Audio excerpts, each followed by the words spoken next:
Ji hello and welcome to the most important and most demanding video of the blood. इसमें क्या होगा, इसमें हम बेसिकली डिफरेंट सिनारियोज़ को डिस्कस करेंगे।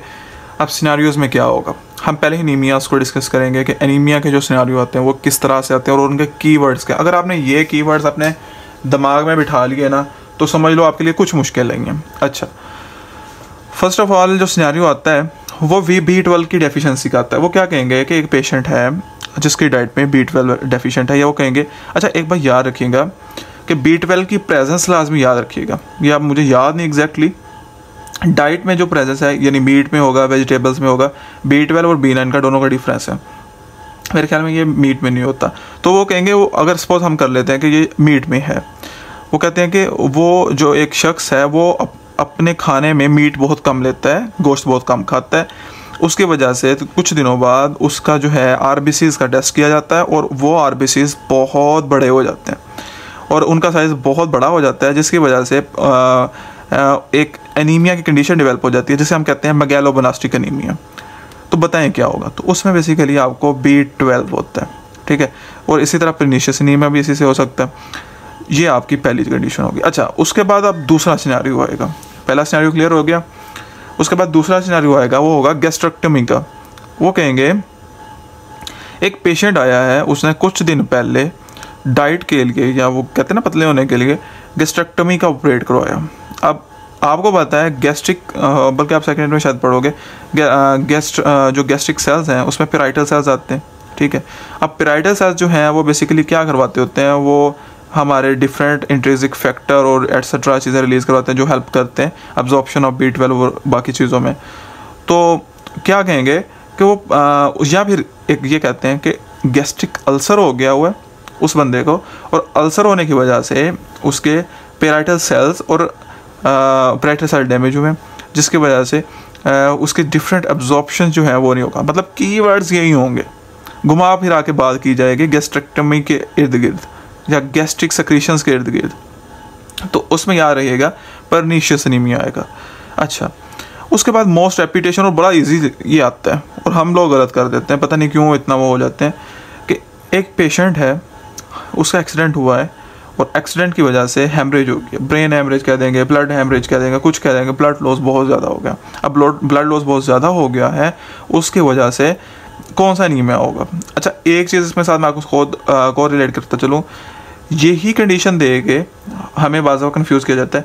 वो कहते हैं कि how our body will compensate, ठीक है। तो इसका याद रखिएगा, चैप्टर नंबर 1 में मैंने वो हाई एल्टीट्यूड वाला जब मार्किंग करवाई थी तो वहाँ में मैंने एक आपको फिग बताई थी, वो फिग आपने इसके साथ कोरिलेट करके लिखनी है। जब ये क्वेश्चन आएगा अनीमिया आएगा तो ब्लड लॉस अनीमिया, ओके। अच्छा, उसके बाद आता है अल्ट्रावायलेट रे, एक्सरे, रेडिएशंस। जब भी ये वर्ड्स आ जाएंगे तो आपका आ जाएगा एप्लास्टिक एनीमिया। याद रखिएगा क्या आएगा, एप्लास्टिक एनीमिया। अच्छा, इसमें किस तरह से सिनारियो होते हैं, वो कहते हैं एक लैब टेक्नीशियन था, ठीक है, वो एक लैब में काम करता था। कुछ दिनों बाद उसके RBC काउंट कम होना शुरू हो गए और बाद में देखा गया तो उस बेचारे में एनीमिया डेवलप हो गया। तो बताएं कौन सा एनीमिया, नंबर 1। नंबर 2 कहेंगे एक जो होता है ना यूरेनियम के ज़खायर यहाँ पे होते हैं, यहाँ पे यूरेनियम के बहुत ज़्यादा रिजर्व्स पड़े हुए होते हैं। वहाँ पे जो माइनर्स काम करते हैं, ठीक है, जो खुदाई करते हैं उन एरिया की, वो माइनर का वर्ड यूज़ करके कहेंगे कि एक माइनर है, वो पहाड़ में डिफरेंट रिजर्व सोर्सेज की सर्च में वहाँ पे डगिंग कर रहे हैं, वहाँ पे खुदाई कर रहे हैं, और इन रिज़ल्ट वहाँ पे कुछ दिनों बाद हमने उनका देखा कि जी वहाँ पे उनका एनीमिया डेवलप हो गया। तो याद रखें माइनर का डायरेक्ट रिलेशन आपने बना देना है रेडिएशन से, क्योंकि डिफरेंट रिजर्व्स हैं। सपोज मैं कह लेता हूँ वहाँ पे जी प्लाटीनियम है, उसकी रेडिएशन निकल रही है, या मैं कह देता हूँ वहाँ पे यूरेनियम के ज़खायर हैं, रिजर्व्स पड़े हुए हैं, उनकी रेडिएशन निकल रही है, तो उसकी वजह से कौन सा एनीमिया होगा, एप्लास्टिक एनीमिया होगा। लैब टेक्नीशियन का वर्ड भी मोस्टली रेपिटेशन में यूज़ होता है, पिछली बार सेंडअप्स में आया हुआ था। अच्छा, उसके बाद जेनेटिक डिजीज़। जब भी जेनेटिक डिजीज़ का वर्ड आएगा उसमें सिकल सेल हो सकती है, सिकल सेल एनीमिया हो सकता है, कुछ भी और हो सकता है। उसमें हीमोलाइटिक एनीमिया, याद रखिएगा, उसमें हीमोलाइट। अब हीमोलाइटिक एनीमिया क्या है? हीमोलाइटिक एनीमिया ये है कि बेसिकली जब आपका आरबीसीज जो है वो किसी वजह से, किसी भी मेडिकल कंडीशन की वजह से वो स्प्लिट कर जाता है। अब वो जब फट जाएगा, टूट जाएगा, तो उस जो कंडीशन डेवलप होगी उसे हम कहेंगे हीमोलाइटिक एनीमिया। ठीक है। अच्छा, उसके बाद कहते हैं कि जी फीमेल में सबसे ज़्यादा कौन सी कंडीशन डेवलप होती है? फीमेल में जो एनीमियाज में हम कहेंगे वो कौन सी कंडीशन सबसे ज़्यादा डेवलप होती है? तो याद रखिएगा, उसमें जो माइक्रोसाइटिक एनीमिया है ये बहुत ज़्यादा डेवलप होगा, बहुत ज़्यादा बार डेवलप होने के चांसेस होते हैं। अच्छा, उसके बाद यहाँ पे आपके लगे हाथों एक और चीज़ हम कर लेते हैं कि वो एनीमियाज के केस में एक बड़ा ना आपको कंट्रोवर्शियल चीज़ें वो देंगे। आपको डिफरेंट वैल्यूज़ याद होनी चाहिए। मतलब आपको क्या पता होना चाहिए? नॉर्मल आरबीसीज की वैल्यू क्या होती है, एमसीवी की वैल्यू क्या होती है, मेरे ख्याल में एक एमसीसी की वैल्यू होती है। ये नॉर्मल वैल्यूज़ आपको पता होना चाहिए। अच्छा, एक बार क्या हुआ, एक सिनेरियो आया था, उसमें कुछ भी नहीं था, लाइक डिफरेंट कंडीशनों को कंबाइन करके ना बताई हुई थी। तो हमें लग रहा था ये प्राइटल भी हो सकता है, प्रीशियस भी हो सकता है। आप पास पेपर करोगे वो मिल जाएगा। वो एक्चुअली में उसका आंसर सिंपल एनीमिया था। मतलब कोई टाइप नहीं थी स्पेसिफिकली, बस आपने एनीमिया का वर्ड लिखना था वहाँ पे। क्यों? वो कैसे आपको पता चलेगा? जब आप ये डिफरेंट वैल्यूज़ को रट्टा मारा हुआ होगा आपने। ठीक है, याद रखिएगा, इसका फीमेल में अलग वैल्यू होगी, मेल में अलग वैल्यू होगी, तो वो ज़रा आप खुद देखना पड़ेगा आपको। ठीक है, इसकी आपने एवरेज याद रखनी है, एमसीवी और एमसीसी की। अच्छा जी, ये चीज़ें आपको कवर हो जाएंगी। उसके बाद एक चीज़ और आती होती है साइनोसिस के ऊपर, वो रेस्पिरेशन है, लेकिन यहाँ पे आपको बताना ज़रूरी है। वो ब्लूनेस ऑफ स्किन कह देंगे, उस पर सिनेरियो आ जाता है। ब्लूनेस ऑफ थ्रोम्बोसाइटोपिनिया पे बहुत बार आता है।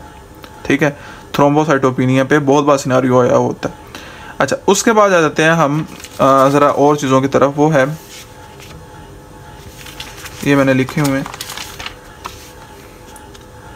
अच्छा, न्यूबॉर्न बेबी में कौन सा होता है? एरिथ्रोब्लास्टोफिटालिसिस। ये क्वेश्चन आपका बहुत रेपिटेशन से आएगा। ठीक है।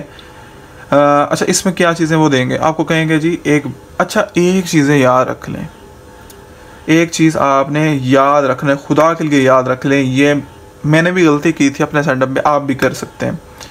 अगर कोई भी सिनेरियो आए और ब्लूनेस ऑफ स्किन कहा गया हो, आपको कहा गया हो उसके बॉडी में आरबीसीज की काउंट कम है, सारा कुछ कम है, लेकिन अगर वर्ड हो बेबी, अगर क्या यूज़ हो वहाँ पे, बेबी हो या फीटस हो या एम्ब्रियो हो, ठीक है, या चाइल्ड का वर्ड भी आ जाए, यहाँ एज फैक्टर यहाँ तक याद रखिएगा। जब ये वर्ड आ जाए आपने न्यू बॉर्न बेबी की तरफ जाना है, एरिथ्रोब्लास्टोफिटालिसिस की तरफ जाना है।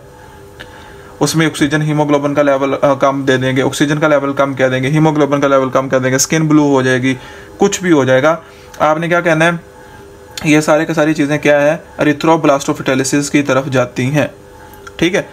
अगर वहाँ पे वर्ड आता है अडल्ट का, ये कोई भी एज वर्ड वहाँ पे नहीं आता, वहाँ पे लिखा हुआ है अडल्ट और ये सेम सिनारियो दिया हुआ है, सिम्टम दिया हुआ है, आपने कहना है साइनोसिस। बात समझ में आ गई है आपको? ये गलती करते हैं, एक वर्ड की वजह से गलती होती है, साइनोसिस और एडल्ट की। चलें, अब हम ज़रा लास्ट चैप्टर की तरफ चलते हैं। वहाँ पे है इंट्रिंसिक और एक्सट्रिंसिक पाथवे।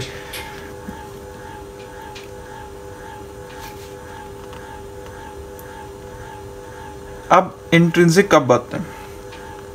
जब भी किसी चीज़ के अंदर कोई चीज़ होगी, ब्लड जब भी किसी चीज़ के अंदर महफूज होगा और वहाँ पे वो अपना एक ब्लड क्लॉटिंग करवाएगा, उसको हम कहेंगे इंट्रिंसिक है। और जब भी आउटसाइड होगी उसको हम कहेंगे एक्सट्रिंसिक है। ये एक कॉमन कॉन्सेप्ट था, एग्जांपल मैं आपको डिस्कस करवा देता हूँ। इंट्रिंसिक क्या है? डायलिसिस हो रही होती है, डायलिसिस हो रही होती है, डायलिसिस में क्या ट्यूब्स के अंदर होगा? मैंने बोला ना अंदर होगा, does not matter with in the body और आउटसाइड द बॉडी, लेकिन किसी ट्यूब के अंदर है तो डायलिसिस में हम इंट्रिंसिक का वर्ड यूज़ करेंगे। टेस्ट ट्यूब में अगर हो रहा हो तो हम क्या कहेंगे कि जी इंट्रिंसिक पाथवेस में चल रहा है। अच्छा जी, अब एक्सट्रिंसिक की बात कर लेते हैं। मोस्ट कॉमनली एक्सीडेंट का वर्ड यूज़ करेंगे वो, नाइफ कट का यूज़ करेंगे खुदकशी का कह के, ठीक है, सुसाइडल अटैम्प्ट का। उसके बाद आप को कह सकते हैं हाँ वो डिफरेंट, मतलब आपको चोट का कोई भी कह सकते हैं, ट्रॉमा किसी तरह का भी कह के, लाइक वो मोस्टली जो कहा जाता है वो स्टैंड अप से मैंने देखा था कि वो कहा जाता है कि जी कांच टूट के लग गया है, तो कांच के ऊपर जो ब्लड पड़ा हुआ है वो आपका कौन सा होगा, ये हो गया। ओके, उसके बाद आपको क्या कहा जाएगा, ब्लीडिंग गम्स। ब्लीडिंग गम्स यानी टूथब्रश हो रहा है और वहाँ के आपके गम जो है वो ब्लीड कर रहे हैं, और ब्लीडिंग करने की वजह से आपको कोगुलेशन आगे जाके होनी है, वो कौन सा होगा, विद इन द कैपिलरी होगा, तो वो ये आएगा कैपिलरी के अंदर, ठीक है, किसी भी वेसल के अंदर भी बल्कि आ जाए तो ये होगा। अच्छा, उसके अलावा आपके ऊपर कोई भी और फैक्टर हो, आप इस हिसाब से उसको जज कर सकते हैं। Tube with in anything, like अगर वो किसी भी चीज़ के विद इन कह देंगे तो आपने इंट्रिंसिक लगाना है, और अगर आउटसाइड कह देंगे तो एक्सट्रिंसिक लगाना है। ये बातें आपने अपने पल्ले बांध देनी है, ये चीज़ें आपने नहीं बोलनी। आपको मैं दिखा भी देता हूँ ताकि ये चीज़ें आपको याद रहें। होपफुली ये आपको सिनारियो बहुत काम देंगे आगे जाके, ये देख लें, ठीक है। इंशाल्लाह ताला मिलते हैं नेक्स्ट वीडियो में। अल्लाह हाफिज़।